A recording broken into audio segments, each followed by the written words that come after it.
شروع اللہ کا نام لے کر جو بڑا مہربان نہایت رحم والا ہے۔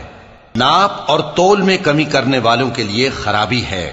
جو لوگوں سے ناپ کر لیں تو پورا لیں، اور جب ان کو ناپ کر یا تول کر دیں تو کم دیں۔ کیا یہ لوگ یہ نہیں خیال کرتے کہ اٹھائے بھی جائیں گے؟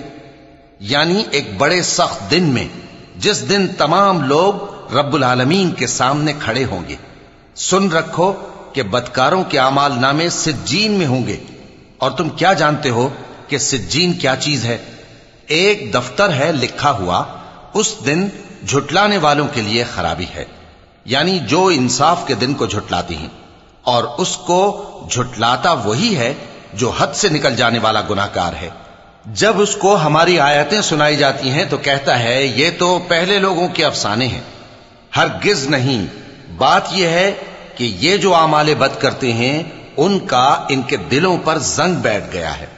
بے شک یہ لوگ اس روز اپنے پروردگار کے دیدار سے اوٹ میں ہوں گے، پھر یہ لوگ یقیناً دوزخ میں جا داخل ہوں گے۔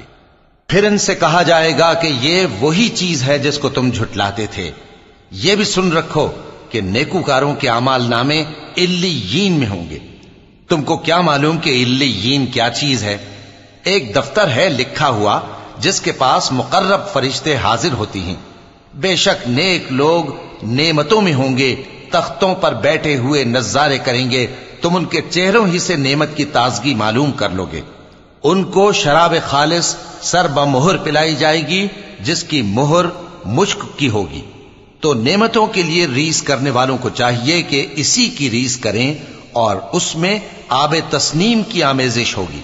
وہ ایک چشمہ ہے جس میں سے اللہ کے مقرب پیئیں گے۔ جو گناہگار یعنی کفار ہیں وہ دنیا میں مومنوں سے ہنسی کیا کرتے تھے، اور جب ان کے پاس سے گزرتے تو حقارت سے اشارے کرتے، اور جب اپنے گھر کو لوٹتے تو اتراتے ہوئے لوٹتے، اور جب ان کو یعنی مومنوں کو دیکھتے تو کہتے کہ یہ تو گمراہ ہیں، حالانکہ وہ یعنی کافر ان پر نگراں بنا کر نہیں بھیجے گئے تھے۔ تو آج مومن کافروں سے ہنسی کریں گے کہ مسندوں پر بیٹھے ہوئے ان کا حال دیکھ رہے ہوں گے۔ آج کافروں کو ان کے کاموں کا پورا بدلہ مل گیا نا۔